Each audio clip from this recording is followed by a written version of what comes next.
Halo semuanya, Assalamualaikum warahmatullahi wabarakatuh. Hari ini aku ingin bercerita dari sebuah obrolan yang sangat sederhana tapi benar-benar membuat hati aku tersentuh banget dan berpikir lebih tentang arti menjadi seorang guru. Beberapa waktu lalu, aku tuh berbincang dengan salah satu guru senior yang sangat aku hormati. Beliau bernama Ibu Sopiani, dan jujur dari obrolan itu aku merasa seperti diingatkan kembali tentang betapa mulianya peran sebagai seorang guru. Jadi waktu itu aku bertanya kepada beliau tentang dosa kepada orang tua. Lalu Bu Sopiani menjelaskan bahwa ada beberapa sosok yang memiliki kedudukan yang sangat mulia dalam hidup kita. Yang pertama tentunya ada orang tua kita yang melahirkan kita dan membesarkan kita. Kemudian yang kedua adalah guru, dan yang ketiga adalah orang tua dari pasangan kita atau mertua. Beliau berkata kalau dosa kepada orang tua seperti ibu, bapak, atau mertua itu masih bisa dihapus dengan memperbanyak istighfar dan memohon ampun kepada Allah SWT. Dan seketika itu aku bertanya, bagaimana kalau dosa kepada guru? Kemudian dia menjawab, ketika kita punya dosa kepada guru, itu tidak bisa diganti dengan hanya beristighfar kepada Allah, melainkan harus meminta maaf langsung kepada gurunya sampai gurunya benar-benar memaafkan dengan ikhlas, begitu katanya. Dan jujur ya, ketika aku mendengar itu, aku langsung terdiam.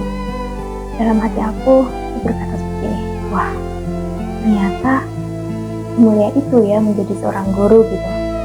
Aku benar-benar gimana ya, kayak tersentuh banget gitu, karena sejak kecil sebenarnya cita-cita aku memang menjadi guru, dan entah kenapa selalu ada panggilan hati untuk ke arah sana.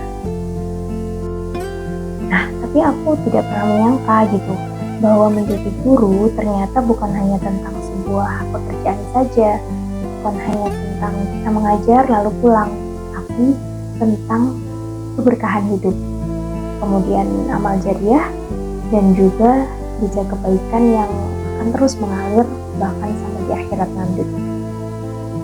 Bayangkan saja, ilmu yang kita ajarkan bisa menjadi manfaat untuk murid-murid kita, dan ketika mereka bertumbuh menjadi pribadi yang baik lalu mengamalkan ilmu itu pada orang lain, pahala itu akan terus mengalir. Masya Allah, betapa luar biasanya ya profesi ini. Tapi Bu Sopiani juga mengatakan sesuatu yang membuat aku semakin tersadar. Dia berkata bahwa sebenarnya orang tua juga merupakan guru pertama dalam hidup kita, karena mereka lah yang mengajari kita sejak kecil, mengajari berbicara, kemudian mengajari berjalan, mengajari sopan santun, mengajari arti kasih sayang, dan semua tentang kehidupan. Jadi ketika seorang perempuan bisa menjadi ibu sekaligus guru, itu adalah dua peran yang sangat mulia. Menjadi guru untuk murid-muridnya di sekolah dan menjadi guru bagi anak-anaknya di rumah. Wow, benar-benar luar biasa sekali ya. Dari obrolan itu, aku jadi belajar satu hal, bahwa menjadi guru itu harus benar-benar dari hati, harus ikhlas, dan harus lillahi ta'ala. Karena kalau seseorang datang ke sekolah hanya untuk menggugurkan kewajibannya saja, hanya sekedar bekerja demi gaji, maka mungkin hanya itu juga yang akan didapatkan.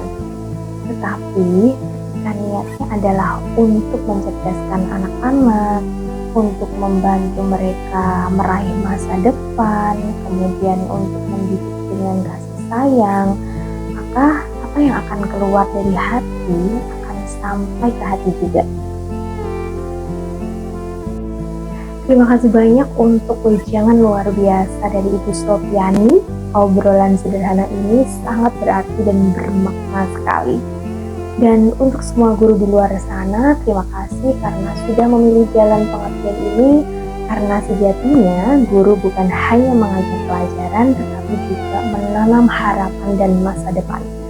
Jangan lupa, ilmu yang diajarkan dengan hati akan selalu menemukan jalannya menuju hati. Terima kasih untuk cerita hari ini.